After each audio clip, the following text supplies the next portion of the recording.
it's me, Becky B. In this video, I will be looking at the next in the Harry Potter series, The Chamber of Secrets.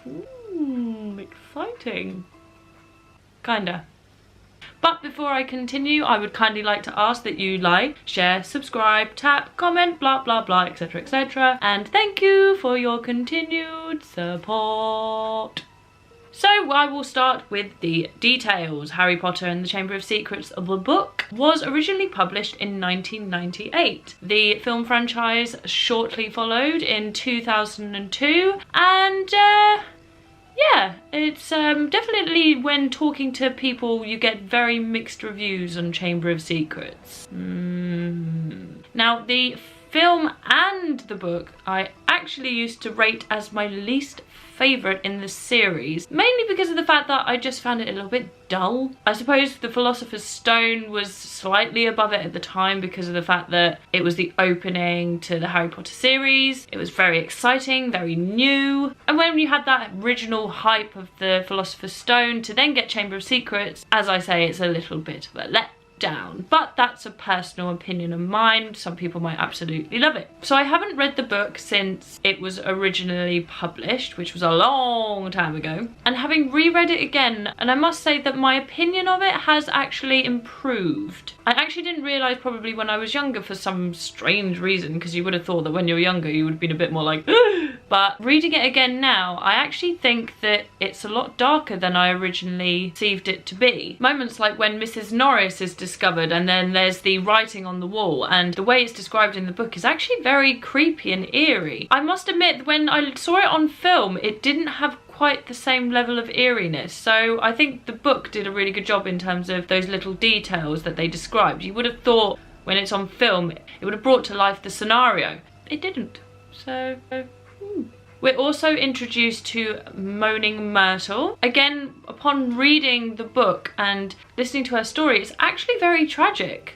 And I feel that the film didn't really pay enough attention to Moaning Myrtle. I think they very quickly sort of skipped past her whole involvement. She was sort of there, she was like a fun character, even though she's like moaning and crying. But then at the end of the story, obviously you find out what happened to her in the film, and it sort of seems to be brushed aside a little bit. But I think in the book it's actually a very integral part of it. As I say, the book does a very good job of representing that, and you do feel really sorry for her. I do like the character development in the book. It's nice to see how Ron, Hermione and Harry are still very closely bonded, how they're very close with Hagrid still. Definitely seeing how Dumbledore is that protective character. This book is really starting to bring out a connection between the readers and the characters. So you're starting to build those relationships and those emotions towards them a lot more than I would say in the first book. In the first book, you're trying to get your head around everything and the world that Harry lives in. So the book is a nice follow-on in that regard. One particular element that I do really like in the Chamber of Secrets is the character Gilderoy Lockhart. I think he is very fun. Even though he is meant to be annoying, it brings a light-hearted air to what could be considered as quite a dark book in the series, considering the age that Harry and Hermione and Ron are supposed to be at. So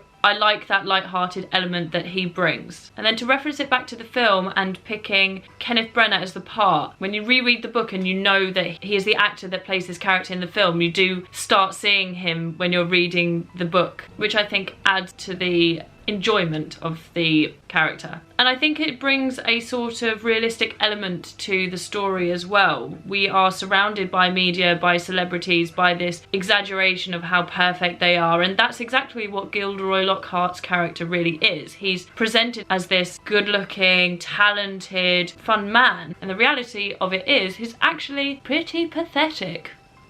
So when what happens to him at the end of the book and the film takes place, it's that comic relief at the end from everything that's kind of taken place just before. And this is the first time we obviously are introduced to Voldemort as his human self? I don't know, it's not really human self, but full-bodied.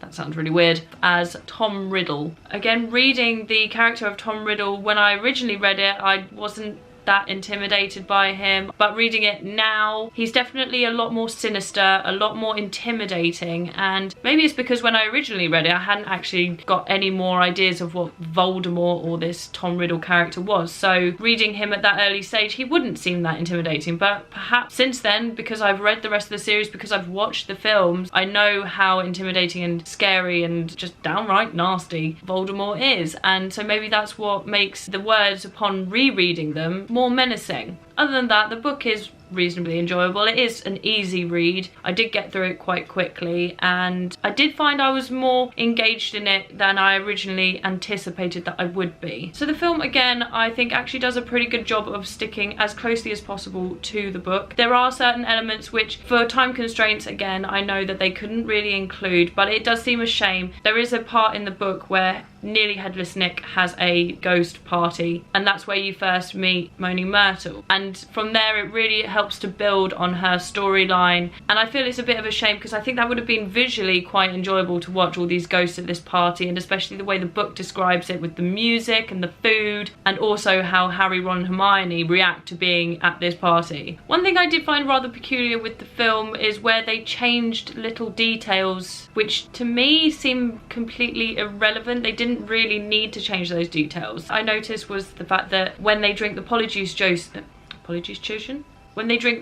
potion, that Ron and Harry in the book, it's described that they can hear Crabbe and Goyle's voice when they're talking. However, in the film, it's Harry and Ron's voice. Meh? To me, that seemed a little bit unnecessary. I don't see why they couldn't have had the actors who play Crabbe and Goyle doing the voiceovers. I had a thought that maybe it was because in the book it describes that everything changes into the people that they're trying to change into, Crabbe and Goyle for example, and that means that even their voices change. Perhaps because Hermione turns into a cat, it doesn't seem quite right that she's still able to talk even though she's a cat, because surely she would be meowing, not talking.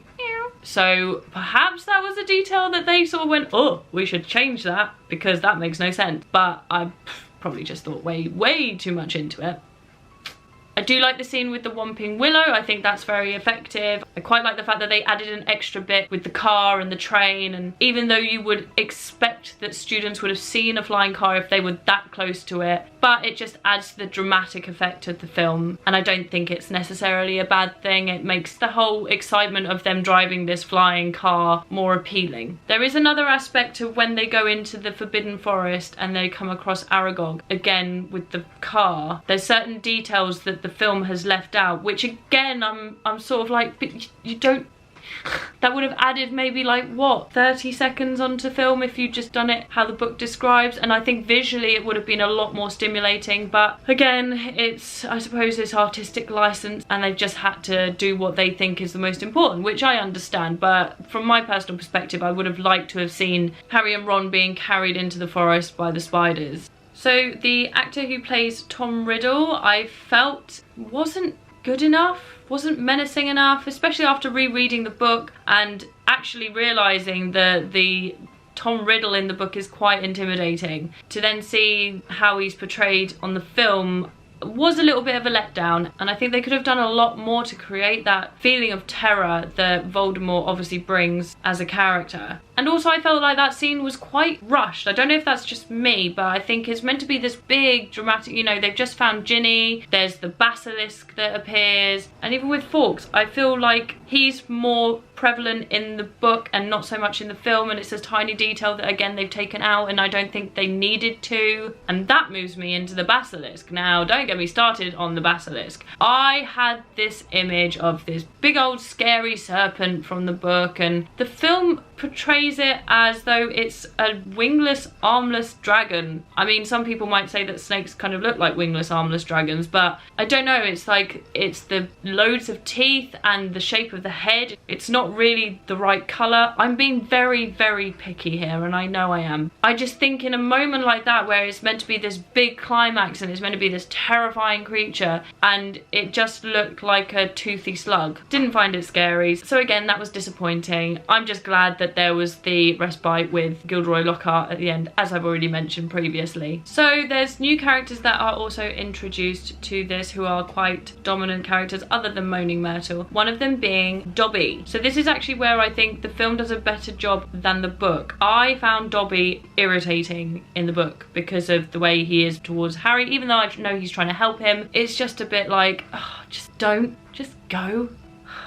Whereas in the film, I do find him cute, I do find him more vulnerable, and I do find him more appealing as a character. So I think that's actually something that the film did a better job at than the book did. And the other character is Lucius Malfoy. So there is an introduction to Lucius Malfoy at the beginning of Chamber of Secrets, where he goes into Borgin and Burke's. And that has been cut out from the film. I actually thought it was quite an important part of the book, because it's where we're introduced to Lucius. We see that he's quite a dark and mischievous character, but we're only introduced to him slightly later on, and again it just felt like it was a bit of a random thing to have left out, especially for the development of the character. Though again, I will give them kudos for the fact that Jason Isaacs, I think, is a perfect casting for Lucius Malfoy, and I think he plays him so well. Definitely what I would have imagined Lucius Malfoy to be like. So in conclusion, I would definitely say upon reading the book and watching the film again, it has gone up slightly in my estimations, though I can't say that it is a film that I will regularly want to go back, or the book I would